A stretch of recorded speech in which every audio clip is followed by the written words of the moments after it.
इस वक्त मैं मौजूद हूँ जलगांव शहर के बिग बाज़ार इलाके में और हम लोग यहाँ पर मौजूद हैं खास एक कार्यक्रम के लिए।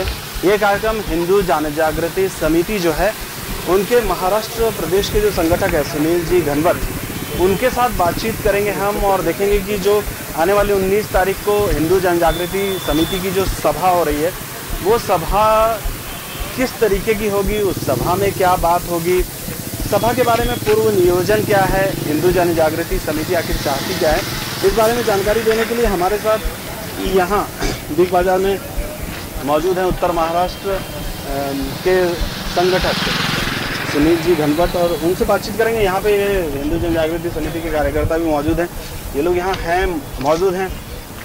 इनसे ये सर सबसे पहले तो आपका स्वागत है इंडिया अब तक न्यूज़ में। इनका परिचय करवा दें। ये उत्तर महाराष्ट्र के संगठक हैं हिंदू जन जागृति समिति के सुनील जी घनवत, जिनकी बातें मैं बाहर कर रहा था। सर सबसे पहले तो 19 तारीख को जलगांव में एक हिंदू जन जागृति समिति की ओर से सभा ली जा रही है। हर साल लगभग ये सभा होती है। इस सभा में नया क्या रहेगा, क्या किस तरीके की रहेगी ये सभा? हर साल तो हिंदू जन जागृति समिति की ओर से जलगांव में एक बड़ी धर्म जागृति सभा ली जाती है। इस सभा का वैशिष्ट्य है, विशेषता यह है कि पूरे जलगांव जनपद से हिंदुत्वनिष्ठ धर्म प्रेमी उस सभा में आते हैं। इस साल की धर्म जागृति सभा की विशेषता यह है कि इस सभा में जो हमने मांगे सामने रखी है, जैसे अभी पूरे देश के सुरक्षा के दृष्टि से एक सामने समस्या उभर कर आई है, रोहिंग्या मुसलमान जो है उनके बारे में ऐसे, तो इसके बारे में इस सभा में हम विषय लेने वाले हैं। उसके साथ साथ पिछले 28 साल से जो हमारे कश्मीरी हिंदू बंधु हैं उनके बारे में जो अभी अन्याय हुआ है कि ऐसा कोई भी देश नहीं है पूरे विश्व में कि खुद के देश के लोग खुद के देश में निर्वासित करके रह रहे हैं। तो पिछले 28 साल से यानी 19 जनवरी 1990 से आज तक हमारे ही कश्मीरी बंधु अपने प्रांत में जा नहीं पाए हैं। उसका भी एक जो विषय है वो सभी के सामने हम ले रहे हैं और उस विषय के माध्यम से लोगों में जागृति ला रहे हैं। सर कुछ मांगे ऐसी भी थी कि हिंदू राष्ट्र की आपकी मांगे रहती है कि आप हिंदू राष्ट्र बनाएंगे, तो हिंदू राष्ट्र बनेगा तो धर्मनिरपेक्षता कैसे रहेगी, कैसे टिक पाएगी, इसका क्या कहना रहेगा? आपने सवाल बहुत ही अच्छा पूछा यहाँ पे, क्योंकि मूलतः हमारा देश जो है धर्मनिरपेक्ष राष्ट्र तो नहीं था, निधर्मी राष्ट्र तो नहीं था।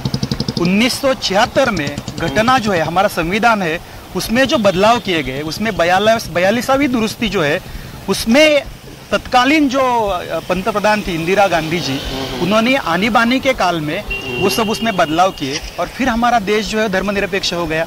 उससे पहले जो घटना बनी थी, उससे पहले जो संविधान बना था उसमें तो कोई हमारा राष्ट्र धर्मनिरपेक्ष नहीं था। तो अगर इस राष्ट्र को धर्मनिरपेक्ष राष्ट्र संविधान में बदलाव करके किया जा सकता है तो फिर वही बदलाव करके हिंदू राष्ट्र क्यों नहीं हो सकता? तो कानून के दायरे में रह के हम मांग कर रहे हैं ये हिंदू राष्ट्र हिंदुस्तान को घोषित करना चाहिए। लेकिन आम जन जो हैं, भारत की जनता जो है, जो और लोग हैं, वो लोग ये डर है उनके मन में कि हिंदू राष्ट्र होने के बाद उनके ऊपर कोई विपत्ति ना आ जाए, उनके साथ किसी तरह का अन्याय ना हो। तो आप लोगों की क्या भावना है इस संबंध में? बिल्कुल सही आपने पूछा यहाँ पे। वैसे हिंदू राष्ट्र देखा जाए तो राम राज्य की भांति है, छत्रपति शिवाजी महाराज जी है जिन्होंने हिंदवी स्वराज्य की स्थापना की। अगर हिंदवी स्वराज्य में सभी पंथ के, सभी समाज के, सभी धर्म के लोग रह सकते थे, उनको कोई वहां पे अड़चन नहीं लगती थी, तो उनके भांति ये जो हिंदवी स्वराज्य था उसके भांति ये हिंदू राष्ट्र होने वाला है। तो उसमें किसी को डरने की कोई आवश्यकता नहीं है और हिंदुओं को तो कोई भी डरने की आवश्यकता नहीं है, क्योंकि ये हिंदू राष्ट्र जो है केवल मनुष्य मानव जो है उसका ही विचार करने वाला नहीं है। हर एक व्यक्ति है, हर एक पेड़ पौधे है, हर एक सूक्ष्म जीव है, हर एक का विचार करने वाला हिंदू राष्ट्र रहेगा। घनवत साहब, अभी जो यहाँ 19 तारीख को एक सभा होने वाली है, इस सभा में कौन आने वाले हैं यहाँ पर? इस सभा में तो हर साल हमारे यहाँ पे नए नए वक्ता आते रहते हैं। इस साल उच्च न्यायालय के अधिवक्ता जो है संजीव जी पुनालेकर, जो हिंदू विधिज्ञ परिषद के राष्ट्रीय सचिव है, उसके साथ साथ प्राध्यापक रामेश्वर मिश्र जी है, जो केंद्र शासन जो है, केंद्र सरकार है उसके भूतपूर्व सांस्कृतिक विभाग के प्रमुख है, वो सलाहकार है, वो आने वाले हैं। उसके साथ साथ जो मालेगांव ब्लास्ट हुआ था उसमें जो निरापराध थे, जो निर्दोष पाए गए थे, वो जो है उनको अभी जामीन पे छुड़ाया गया है। ऐसे एक सुधाकर चतुर्वेदी जो है वो यहाँ पे आने वाले हैं और वो यहाँ पे आके बताने वाले हैं कि पिछले 9 साल से हमारे ऊपर क्या अन्याय हुए। अच्छा, जैसे जिसको हम बोलते हैं जो अस्तित्व में नहीं है, वो भगवा आतंकवाद सिद्ध करने के लिए कुछ पार्टियां जो है, कुछ पक्ष जो है, कुछ लोग जो है, उन्होंने हमारे हिंदुओं के जो साधु संत है, साध्वी जो है, कुछ हिंदुत्वनिष्ठ कार्यकर्ता है जिन पे अभी तक कोई आरोप साबित नहीं हुआ है, उनको 9 साल तक अंदर रखा। तो क्या षड्यंत्र था इसके पीछे? इसके पीछे कौन से लोगों के हाथ है, ये तो सब वहां पे वो जाहिर करने वाले हैं। और ऐसे जो निर्दोष कार्यकर्ता रहते हैं जिन पे ये अन्याय हुआ है, तो सभी संगठन उनके साथ है। यही तो संदेश सभा के माध्यम से जाएगा, उनका मनोगत यहाँ पे होगा, वो खुद आने वाले यहाँ पे, सुधाकर चतुर्वेदी जी। इसके साथ साथ सनातन संस्था के जो प्रसार सेवक है सदगुरु नंद कुमार जाधव जी है, वो यहाँ पे आने वाले हैं। और हिंदू जन जागृति समिति की ओर से मैं विषय रखने वाला हूँ। ऐसे अलग अलग मान्यवर है, उनकी विशेषता है, वो इस सभा में विषय रखते हैं। सर, जलगांव में हमेशा मतलब अक्सर हिंदू जन जागृति समिति की सभा हुआ करती है। जलगांव को इससे क्या बेनिफिट हो रहा है? जलगांव की जनता जो है उसका मतलब उस पर कितना प्रभाव है समिति का? अच्छा प्रश्न आपने पूछा। जलगांव पे क्या इफेक्ट हो रहा है, तो वो सभा का ही उसका उत्तर है। क्योंकि जब पहले साल हमने सभा ली तो 8,000 से ज्यादा उपस्थित लोग थे। अभी पिछले साल जब सभा ली तो 35,000 से 40,000 तक धर्म प्रेमी आ रहे हैं और लोगों को समझ रहा है। अभी धर्म यानी लोगों को क्या लगता है, केवल हिंदू और मुस्लिम यही धर्म है जी। तो धर्म यानी क्या है कि हर एक व्यक्ति की उन्नति हो, जो आध्यात्मिक रूप में हो, व्यावहारिक रूप में हो, और उसके साथ साथ समाज की व्यवस्था अच्छी रहे। इसके लिए जो व्यवस्था बनाई गई है धर्मशास्त्रों के अनुसार, उसको धर्म कहते हैं। तो धर्म की शिक्षा लोगों को मिल रही है। हमारे उत्सव है वो धर्मशास्त्र के अनुसार कैसे किए जाए, उसमें कालानुरूप जो बदलाव है वो हम कैसे कर सकते हैं, हमारी परंपराएं है, हमारी संस्कृति है, उसके बारे में हम कैसे धर्मशास्त्र के अनुसार आचरण कर सकते हैं, वो उनको पाया गया है। बहुत सारे गांव में जो सभा के पूर्व जब हम सभा नहीं लेते थे तो आपस में गट तट थे, आपस में झगड़े थे। तो सभा के माध्यम से जब उनको पता चला कि हम सबको संगठित होना है, तो ऐसे ध्यान में आया सभी की कि एक सभा के माध्यम से हमें अच्छा संदेश मिल रहा है। बहुत सारे गांव है, यहाँ पे सिरसोली करके गांव है। ऐसे गांवों में क्या हुआ है कि पहले जो झगड़े थे वो पूरे बंद होके अभी सब लोग इकट्ठा आ रहे हैं। अभी तो सिरसोली गांव में उन्होंने मंदिर का निर्माण सभी पक्ष, संगठना, संप्रदाय बाजू में रखे, केवल एक हिंदू करके उन्होंने उसका निर्माण करने के लिए शुरुआत की है। बहुत सारे जो युवक है अभी देखा जाए तो व्यसनाधीन हो रहे हैं। तो उसके बारे में जब उनको पता चला इस धर्म सभा के माध्यम से, तो उनको जागृति आ गई। उन्होंने व्यसन जो है वो बंद करवाए यहाँ पे। और धर्म की दृष्टि से देखा जाए तो हम में जो स्वाभिमान होना चाहिए, हमारी संस्कृति का होना चाहिए, हमारे धर्म का होना चाहिए, इतिहास का होना चाहिए, तो ये स्वाभिमान हर एक हिंदुओं में निर्माण हुआ है। और इस साल इस सभा की और भी एक विशेषता है कि पहले हमने शुरुआत की थी, अब जलगांव के हर एक संगठन को लगता है, हर एक हिंदू को लगता है कि ये सभा हमारी है और इसमें हमारा जो योगदान है वो होना चाहिए। और सभी के योगदान से वो आगे आके सभा कर रहे हैं। सर, एक और ऐसा प्रश्न जनरली लोगों के मन में रहता है, हिंदुओं के जो त्योहार आते हैं, दीपावली आती है तो पटाखों से प्रदूषण होता है, होली आती है तो पानी की बर्बादी होती है, इसी तरीके से कोई भी हम लोगों का त्योहार होता है हिंदुओं का, तो वहाँ पर मतलब कुछ न कुछ रीजंस बता दिए जाते हैं जिससे हम लोगों को एक तरह से लोगों को कहना कि दबाया जाता है। तो इस विषय में हिंदू जन जागृति समिति का क्या मतलब मन क्या बोलता है? बहुत ही अच्छा सवाल आपने पूछा, क्योंकि अभी शासन के दृष्टिकोण से देखा जाए, प्रशासन के दृष्टिकोण से देखा जाए, तो एक ही वाक्य में आपको बताता हूँ कि अल्पसंख्यकों के लिए फायदा और हिंदुओं के लिए कानून, ऐसी एक व्यवस्था भी बनाई गई है। अच्छा, केवल हिंदुओं के त्योहार आते हैं तो प्रदूषण होता है क्या? जैसे शिवरात्रि आती है तो बोलते हैं कि शिव जी की पिंड जो है उस पे हम दूध क्यों चढ़ाते हैं? क्या यहाँ चढ़ाने से ही दूध खत्म हो जाता है? गरीबों को बांटो, ये जो कहने वाले हैं सब, जो बाकी अन्य धर्मियों के उत्सव आते हैं तब कहा जाते हैं सब। गणेश उत्सव में ध्वनि प्रदूषण होता है ऐसे बोलते हैं, डीजे लगाते हैं तो ध्वनि प्रदूषण हो जाता है। ठीक है, वो भी गलत है, वो उसका कोई समर्थन नहीं करता है। लेकिन हर दिन अलग अलग अनाधिकृत प्रार्थना स्थल जो है, मस्जिद जो है, उसमें से सुबह 5 बजे से जो भोपू है उसके ऊपर से बांग लगाई जाती है, उससे प्रदूषण नहीं होता है। तो केवल हिंदुओं के उत्सव के माध्यम से प्रदूषण हो रहा है, हिंदुओं के उत्सव से माध्यम से गैर प्रकार बढ़ रहे हैं। ये जो कि एक संदेश देने का प्रयास है, इसमें बहुत सारे संगठन ऐसे हैं जो सेक्युलरवादी है, पुरोगामी विचार के, आधुनिकतावादी विचार के, वो क्या करते हैं कि हिंदुओं के त्योहार को बदनाम करने के लिए सब करते हैं। और विशेष तो यह बात है, कल का उदाहरण आपको बताता हूँ। कल पूना में सांगवी करके एक एरिया है, वहां पे एक फादर आए हुए थे क्रिश्चियन पंथ के धर्म के, तो उन्होंने जाहिर रूप से आह्वान किया, वहां पे चमत्कार बताए। एक 3-4 दिन पहले आपने मुंबई में भी एक देखा होगा कि 8 दिन तक मरा हुआ आदमी था, उसको चमत्कार करके जिंदा करेंगे, इसलिए उसको चर्च में रखा गया।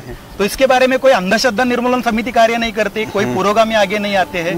या फिर त्योहारों के बारे में भी ऐसे है, अगर उनको पशुओं के बारे में इतना प्यार है, पर्यावरण के बारे में इनका इतना विचार है, तो बकरीद के दिन वो आह्वान क्यों नहीं करते कि यहाँ पे भी पशुओं की हत्याएं हो रही है, तो इसके बारे में रोक लगाई जाए। तो ये दोगलापन है, ये जो सेक्युलरवादी है, ये हिंदू धर्म की बदनामी करने के लिए, हिंदुओं के उत्सव बंद करने के लिए इनका एक षड्यंत्र है, और उसका हम कड़ा विरोध करते हैं। सर, ये अंधश्रद्धा निर्मूलन समिति ये भी हिंदू के काफी सारे त्योहारों को लेकर और भी बहुत सारी चीजों को लेकर अपना प्रचार किया करती है, तो अनिस से हिंदू जन जागृति समिति का कोई संबंध, गैर संबंध, नहीं संबंध, ऐसा कुछ है? नहीं, ये जो बात है, अब तक मैं आपको बताता हूँ कि लोगों को ऐसे लगता है कि अंधश्रद्धा निर्मूलन समिति का हम विरोध कर रहे हैं, तो ये बात नहीं है।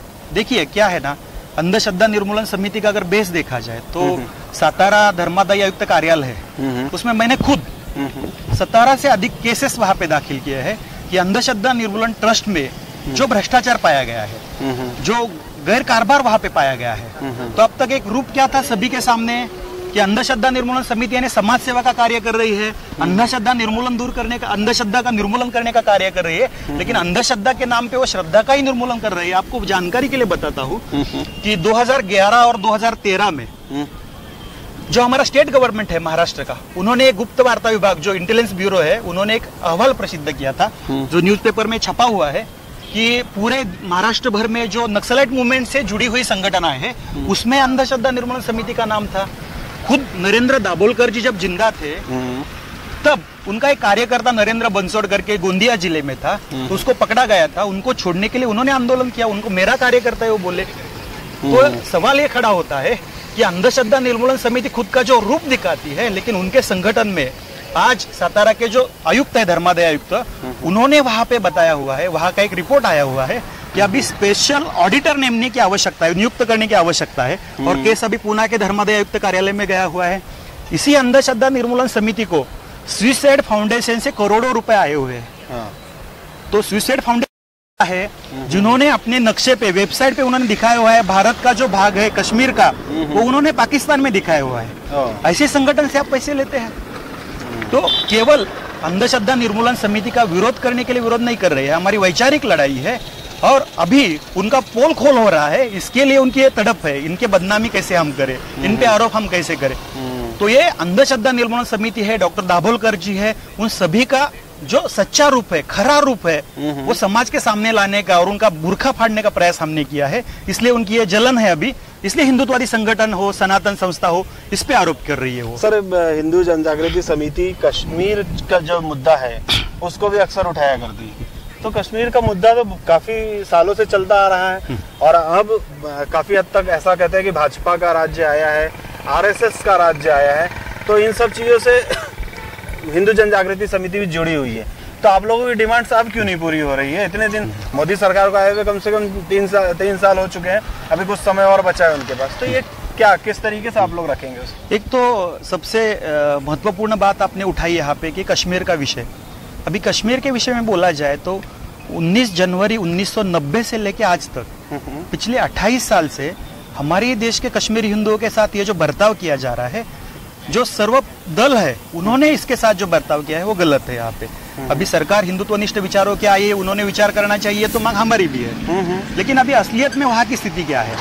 करीबन 4.5 लाख से ज्यादा जो हिंदुत्ववादी है वहाँ के, जो कश्मीरी हिंदू बंधु है, अभी पूरे देश भर में निर्वासित करके रह रहे हैं। ऐसा एक भी देश नहीं है पूरे विश्व भर में कि जो खुद के देश के लोग खुद के देश में निर्वासित करके रह रहे हैं। तो इसके बारे में पिछले साल हमारा जो गोवा में अधिवेशन होता है, तो उस गोवा के अधिवेशन में करीबन 250 से ज्यादा संगठन वहां पे आते हैं। तो हर एक संगठन ने वहां पे विचार किया कि कश्मीरी हिंदुओं के पीछे अभी हमें खड़ा रहना आवश्यक है। 2008 साल से हम ये काम कर रहे हैं कि कश्मीरी हिंदुओं की जो पीड़ा है, कश्मीरी हिंदुओं की जो समस्या है, वो पूरे भारत भर में जानी चाहिए, पूरे विश्व भर में जानी चाहिए।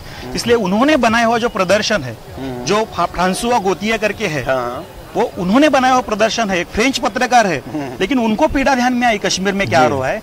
वहां जाके उन्होंने ये प्रदर्शनी बनवाई और उस प्रदर्शनी का पूरे भारत भर में हमने अलग अलग जगह पे लगा के लोगों को जागरूक किया है कि देखिए कश्मीर में क्या हो रहा है। और हमें यह भी बताने में आपको एक मन में ऐसे विचार आ रहा है कि अगर कश्मीर के बारे में अगर बहुत पहले जागृति हो जाती तो मुजफ्फरनगर नहीं होता, कैराना नहीं होता। ये जो अभी हुआ है इसके पीछे रीजन भी यही है कि कश्मीर के विषय के बारे में जो सभी ने गंभीरता से लेना चाहिए था वो नहीं लिया गया। जब गोवा के अधिवेशन में ये विषय उठाया गया तब करीबन 250 से ज्यादा संगठन वहां पे आए थे। उन्होंने सबने तय किया कि अभी कश्मीर के बारे में हम विषय एक जोरदार तरीके से लेंगे और अभी ये विषय साथ में लेके पिछले साल में पूरे भारत भर में जैसे कन्याकुमारी से लेके कश्मीर तक एक भारत अभियान चलो कश्मीर की ओर, ऐसे एक अभियान हमने चलाया। इसमें पनून कश्मीर संगठन है, श्री राम सेना है, हिंदू संतति संगठन है, हिंदू जन जागृति समिति है, सनातन संस्था है, ऐसे अलग अलग संगठन साथ में आए। तो करीबन 22 जगह पे हमने 13 से अधिक राज्यों में सभाएं ली और लोगों को बताया कश्मीर की पीड़ा क्या है और जल्द से जल्द ये प्रश्न हल होना चाहिए। आखिरी सभा जम्मू में हुई तो उस सभा में क्या ध्यान में आया कि पिछले 28 साल से जो समस्या है तो कश्मीर के जो हिंदू बांधव है, केवल हिंदू बोल रहा हूँ क्योंकि वहाँ पे जो निर्वासित करके वहाँ पे रखा गया है जम्मू के कैंप में, अगर आपको समय मिले तो जरूर वहाँ पे देखिए कि उनके साथ क्या हालत हुई है। वो 10 बाय 10 के टेंट में उनकी 3-3 पीढ़ियां रह रही है। बहुत सारे लोग वहाँ पे, वहाँ का वातावरण सहा ना गया, इसके कारण मर गए हैं, सांप के काटने से मर गए हैं, बिच्छू के काटने से मर गए हैं, ऐसी व्यवस्था वहाँ पे है। तो जब वहाँ पे जाके हमने एक धर्म जागृति सभा ली, वहाँ पे जाके एक सभा ली और एक अभियान, एक भारत अभियान चलो कश्मीर की ओर, कश्मीरी हिंदुओं के साथ हम है, ये विषय उठाया तो लोगों के आंसू वहाँ के नहीं रह पाए।